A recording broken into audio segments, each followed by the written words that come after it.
Brad, I'm so sorry. The All Faith Council, they're insane over this. It's like I don't even know them anymore. Please, Brad, sign the document. Say you're willing to cooperate. I don't want to sign it. Because if I'm ashamed of Jesus now in front of the AFC and the public, then when Jesus returns, he'll be ashamed of me in front of God the Father. Besides, this has nothing to do with cooperation. I'd be happy if some other religion or atheists or whoever wants to help with our food pantry. But the AFC isn't asking me to cooperate. It's asking me to agree that Taoist teachings are true, that Allah is real, that Hindu people don't need the gospel. How could I do that? Brad, you don't understand. You can get out of this and still be a Christian, like me. You and I believe the same thing. I believe in Jesus, just like you.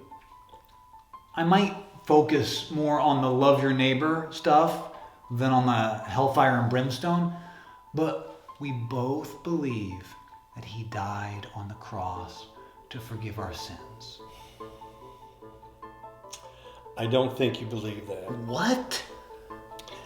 I know you think you believe, Nick, but deep down you don't.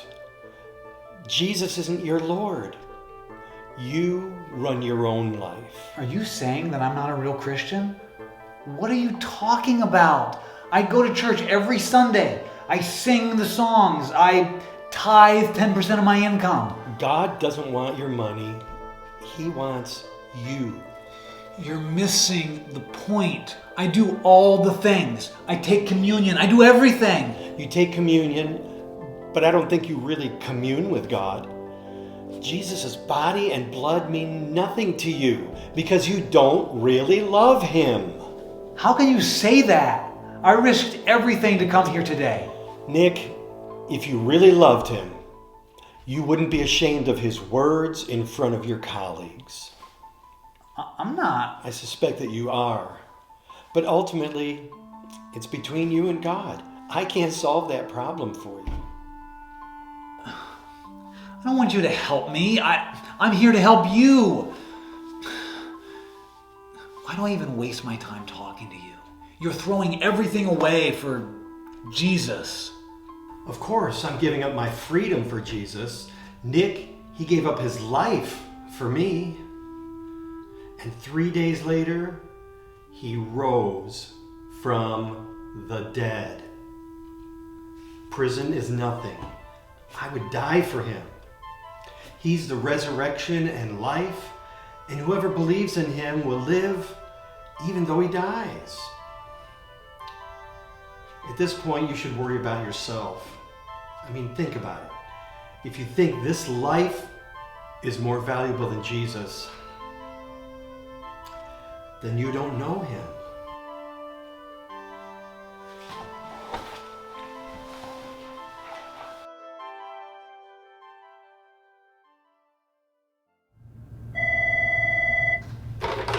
Hello? Nick, did you hear what happened? No, what is it? There's been an accident at the prison, and Brad's in critical condition.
Am I on the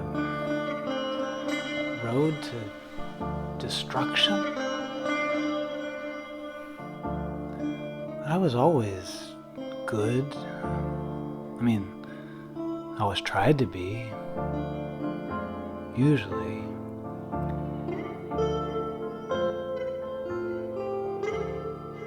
No, I was so arrogant, so full of my own. Oh, God, I made people deny their faith. I made people betray you. Oh, God, I can never make it right. Never. Oh, God, forgive me. It can never be made right.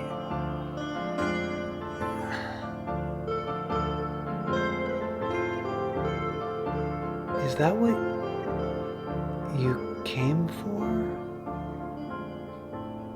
That's why you came, isn't it? To pay for all of it, to make everything right, to make me clean. Oh, God, forgive me. Oh, Jesus, thank you.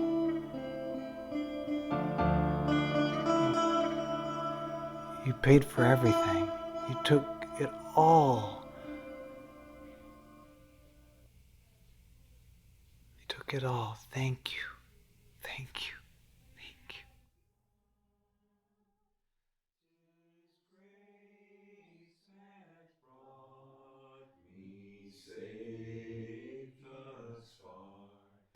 The very next verse is the one that we're all familiar with, John 3:16. For God so loved the world that he gave his only begotten Son, that whosoever believeth in him should not perish, but have everlasting life. And Pastor Brad has that everlasting life. We certainly miss him. But remember, he was preaching on John chapter 3 about being born again. And we have that hope within us. And just like a seed is planted in the ground, it dies, but it's going to come back to life again. Jesus talks about that in the 12th chapter of this book of John. But we have that hope of everlasting life. And it's so important. It's a hope that the world cannot take away from us, and a hope that we need to keep within our hearts. Amazing grace, how sweet the sound that saved a wretch like me. I once was lost, but now I am found. Was blind, but now I see.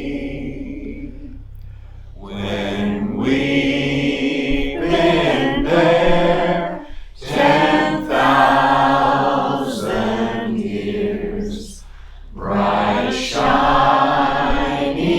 as the sun, we've no less days to sing God's praise than when we first